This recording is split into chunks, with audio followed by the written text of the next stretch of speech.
राधे राधे दोस्तों and welcome back to my channel Purnima Keshav blog.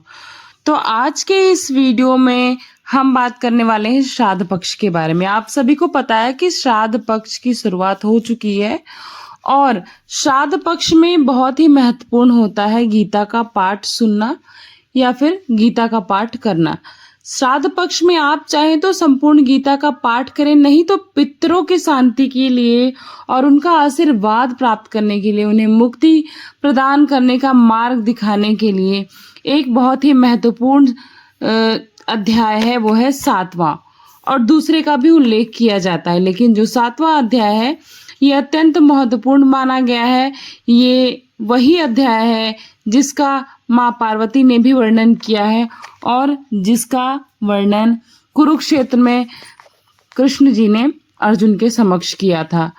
तो मैं आपको ये क्यों महत्वपूर्ण है एक कथा के माध्यम से सुनाना चाहती हूँ, तो आप लोग समझो कि इसका महात्म्य क्या है। उसके बाद मैं आपको 7वां अध्याय हिंदी में पूरा बताऊंगी, जिसे आप श्रवण कर सकते हैं। तो चलिए हम शुरू करते हैं। भगवान शिव कहते हैं, हे पार्वती, मैं आपको 7वें अध्याय का महात्म्य बतलाता हूं, जिसे सुनकर कानों में अमृत रस भर जाता है। पाटलिपुत्र नामक एक दुर्गम नगर है जिसका गोपुर द्वार बहुत ही ऊंचा है। गोपुर मतलब द्वार ही होता है। उस नगर में शंकुकर्ण नाम का एक ब्राह्मण रहता था। उसने वैश्य वृत्ति का आश्रय लेकर बहुत धन कमाया, लेकिन ना तो कभी पितरों का तर्पण किया और ना ही कभी देवताओं का पूजन। वह धनोपार्जन में इतना संलग्न होता था कि राजाओं को ही सिर्फ भोज दिया करता था। गरीबों को ना तो पूछता था, ना तो उन्हें कुछ समझता था। एक समय की बात है, उस ब्राह्मण ने अपना 4था विवाह करने के लिए पुत्रों और बंधुओं के साथ यात्रा की। मार्ग में आधी रात के समय जब वो सो रहा था तो एक सर्प ने कहीं से आकर उसकी बाह में काट लिया। उसके काटते ही उसकी ऐसी अवस्था हो गई कि मणि, मंत्र और औषधि आदि से भी उसका शरीर रक्षा असाध्य जान पड़ा। उस पर कोई इलाज काम नहीं कर रहा था। इस तरह से वो व्याकुल हो उठा।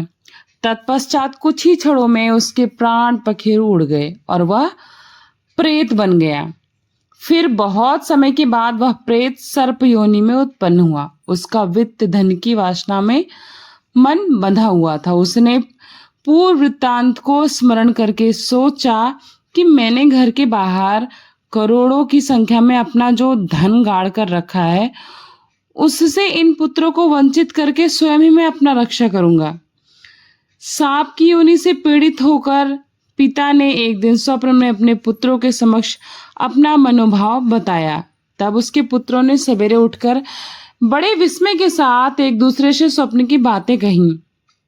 उनमें से एक मंझला पुत्र कुदाल हाथ में लेकर घर से निकल पड़ा और जहां उसके पिता सर्प योनि धारण करके रहते थे उस स्थान पर गया। यद्यपि उसने धन का स्थान ठीक ठाक पता नहीं किया था, तो भी उसने चिन्हों के हिसाब से ठीक ठीक निश्चय कर लिया और लोभ बुद्धि से वहां पहुंचकर खोदना आरंभ कर दिया। तब उस बाबी से भयानक सांप प्रकट हुआ और बोला, ओ मूढ़, तू कौन है? यहाँ किस लिए आया है? यह बिल क्यों खोद रहा है? तुझे यहाँ किसने भेजा? ये सारी बातें मेरे सामने बता।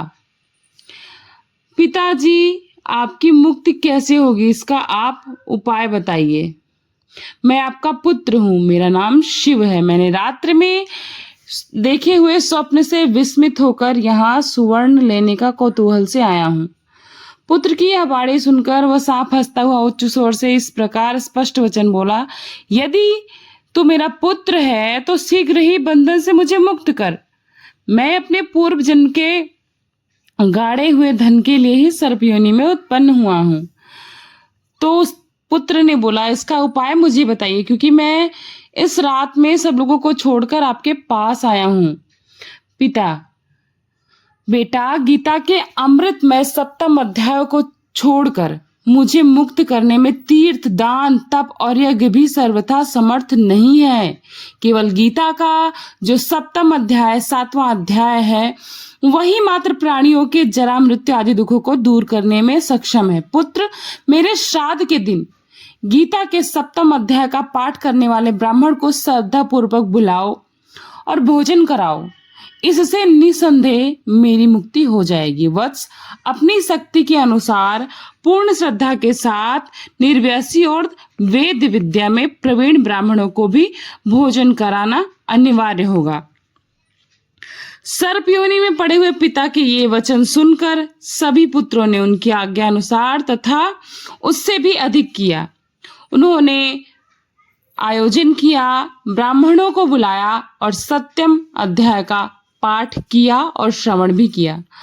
तब शंकुकर्ण ने अपने सर्प शरीर को त्याग कर दिव्य देह धारण किया और उसके बाद अपने पुत्रों को समझाया कि उसने मनुष्य योनि में क्या क्या गलतियां की हैं जो कि उन सभी को नहीं करनी चाहिए।